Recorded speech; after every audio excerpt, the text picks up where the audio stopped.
నమస్తే. Welcome to today tomorrow channel. నేను నరేష్. ఈరోజు మనతో పాటు OU professor doctor Arutla Janakireddy గారున్నారు. ఆయనతో పాటు ప్రస్తుత రాజకీయాలు, తెలంగాణ రాష్ట్రంలో ముఖ్యంగా ఎన్నికలున్నాయి. ఈ సందర్భంగా కొన్ని విషయాల్ని సార్‌తో అడిగి తెలుసుకుందాం. సార్ నమస్తే. నమస్కారం అండి. సార్ రాబోయే ఎన్నికల్లో తెలంగాణ రాష్ట్రంలో ఎట్లా ఉంటది సార్ పరిస్థితి?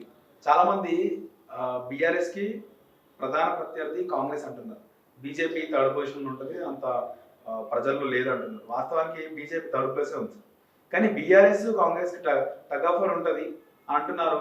కానీ రీసెంట్‌గా 1, 2 రోజుల నుంచి పీకే సర్వే ఎప్పుడైతే బయటకొచ్చిందో బీఆర్ఎస్ మళ్ళీ అధికారం చేపడతారు. సొంతంగా 78 సీట్లు ఖచ్చితంగా వస్తాయన్నప్పుడు కాంగ్రెస్ ఆ పరిస్థితి లేదంటారా? ఖచ్చితంగా మళ్ళీ బీఆర్ఎస్ ఏర్పాటు చేస్తుందా గవర్నమెంట్ తెలంగాణలో? అయితే ఇది ఒక చాలా ప్రధానమైన ప్రశ్న. ఎన్నికలు సమీపిస్తున్న తరుణంలో మరి జమిలీ ఎన్నికలకు రేపు పార్లమెంట్‌లో 18 సెప్టెంబర్ నాడు 18 నుంచి 22 సెప్టెంబర్ వరకు ప్రత్యేక సమావేశాలు జరగబోతున్నాయి. జమిలీ ఎన్నికల గురించి మరి జమిలీ ఎన్నికలు జరుగుతాయా? కేవలం ఈ 5 రాష్ట్రాలలోనే ఎన్నికలు జరుగుతాయా? పాత షెడ్యూల్ ప్రకారం అనేది ఇక్కడ మనము దీనికి రిలవెంట్ ఉందండి. ఇది చర్చించుకోవాల్సి వస్తదండి నరేష్ గారు. ఒకవేళ జమిలీ ఎన్నికలు జరిగితే ఒక తీరు రిజల్ట్ ఉంటది. ఈ 5 రాష్ట్రాల వరకే ఎన్నికలు జరిగి పార్లమెంట్ ఎన్నికలు 2024 ఏప్రిల్, మేలో జరిగితే ఒక తీరు రిజల్ట్ ఉంటది.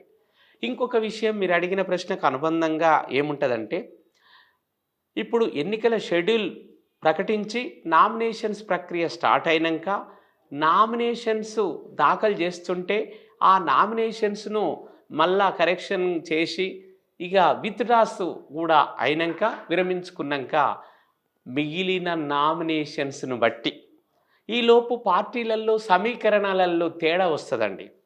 ఎవరు ఏ పార్టీలు ఉంటురు. చాలామంది ఇప్పుడు ఏమైతుంది, బీఆర్ఎస్‌లో టికెట్ రాకపోతే కాంగ్రెస్‌లోకి వచ్చే ప్రమాదం ఉంది. కాంగ్రెస్‌లో సరైన ఆదరణ లభించకపోతే బీఆర్ఎస్‌లోకి వచ్చే ప్రమాదం ఉంది.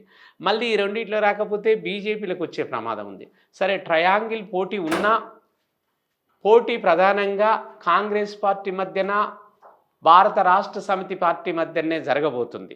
కేసీఆర్ పార్టీ మరి ఈరోజు అధికారంలో ఉన్న రూలింగ్ పార్టీ. కాంగ్రెసు ఇప్పటికీ అధికారానికి దూరంగా ఉన్నటువంటి ప్రధాన ప్రతిపక్షం. అంతకుముందు కాంగ్రెస్‌లో గెలిచినటువంటి అభ్యర్థులను చాలామంది ఆ పార్టీకి రిజైన్ చేసి బారాసలకు వచ్చిన సందర్భాన్ని మనం చూసే ఉన్నాం. అయితే ఇప్పుడు మరి రేవంత్ రెడ్డి గారు వచ్చి నేను యువ రక్తాన్ని నింపుతా, మరి పెద్దల మాట కాదు, ఇప్పుడు కాంగ్రెస్ పార్టీకి బలాన్ని చేకూరుస్తా అని అతను మరి అనేక రకాల ప్రాంతాలలో తిరిగి ఇప్పుడు ఏమంటుండంటే టికెట్లు కూడా సక్రమంగా డిస్ట్రిబ్యూట్ చేసి ఎటుబడి కాంగ్రెసే అధికారంలోకి వస్తుందని ఆ మాణిక్ ఠాగూర్ కూడా ఈరోజు చెప్పినట్టు రేపు 16th, 17th, 18th ఇక్కడ మరి వాళ్ళు సిడబ్ల్యూసి కాంగ్రెస్ వర్కింగ్ కమిటీ మీటింగ్లు కూడా మన హైదరాబాద్ మహానగరంలో జరగబోతున్నాయి. ఆ కాంగ్రెస్ పార్టీ అంతా ఇక్కడికి వస్తుంది. సోనియా గాంధీ గారు సభ కూడా ఆ 17వ తారీఖు నాడు జరగబోతుంది. అలానే ఆ రోజు అమిత్ షా సభ కూడా ఇంకొక వైపు బీజేపీ నుంచి జరగబోతున్న విషయాన్ని చూస్తున్నాం మనం. అంటే ఈసారి అయితే రసవత్తరమైన రాజకీయ పరిస్థితులే తెలంగాణ ముఖ చిత్రం మీద ఉండబోతున్నాయి. ఎందుకంటే రేవంత్ రెడ్డి ఒకవైపు ఎటుబడి తన నాయకత్వంలో కాంగ్రెస్ పార్టీని తెలంగాణ ఇచ్చిన పార్టీగా తెలంగాణలో కూర్చోబెట్టాలి అనే ఆలోచనతోని కాంగ్రెస్ పార్టీని తను తిరుగుతున్నమాట వాస్తవం. కాబట్టి మరి కాంగ్రెస్ పార్టీని అధికారంలోకి తెచ్చి ఈసారి మరి బారాసాకు బుద్ధి చెప్పే అవకాశం ఉంటుందా? బారాసానే మళ్ళీ ఎన్ని అంచనాలు వేసినా బారాసానే కాంగ్రెస్ పార్టీని ఓడించి అధికారంలోకి వస్తుందా అనే విషయాన్ని ఇక్కడ మనం చాలా స్పష్టంగా చెప్పాల్సిన అవసరం ఉంది. అయితే ఎటుబడి మరి వాస్తవానికి భాజపా భారతీయ జనతా పార్టీ 3వ స్థానంలోనే ఉంటుంది.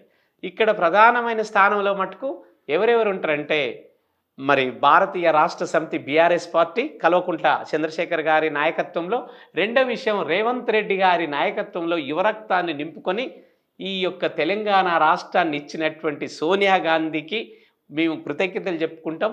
ఈసారి తెలంగాణలో కాంగ్రెస్ పార్టీని చైర్లో కూర్చోబెడతామని రేవంత్ రెడ్డి గారు మరి చాలా ఉత్సాహంతో ఉన్నారు.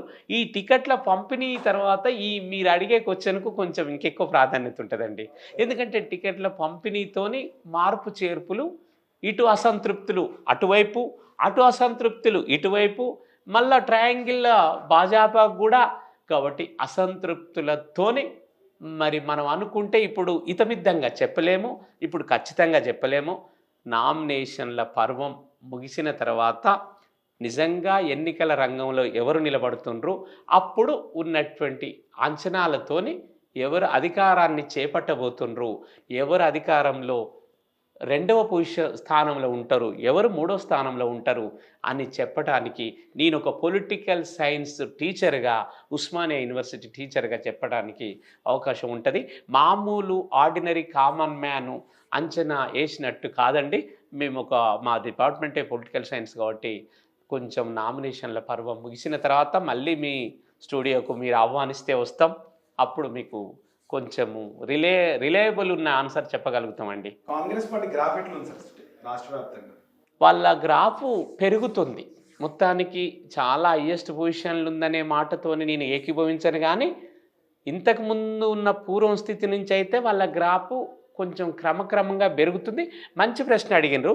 ఇక్కడ ఇంకో విషయం ఏం చెప్పాలంటే, కాంగ్రెస్ పార్టీలో ఉన్న పెద్దల మధ్యన మనుషులు కలుస్తురు కానీ మనసులు కలవాలి. అసలు తెలంగాణలో ఇప్పుడు అనేక మంది సీనియర్ లీడర్లు ఉన్నారు, మనుషులు కలిసికోకుంటున్నారు, మనుషులు మాత్రం కలిసికోకుంటున్నారు, నయాన్నో భయాన్నో, కానీ మనసులు కలుస్తలేవు.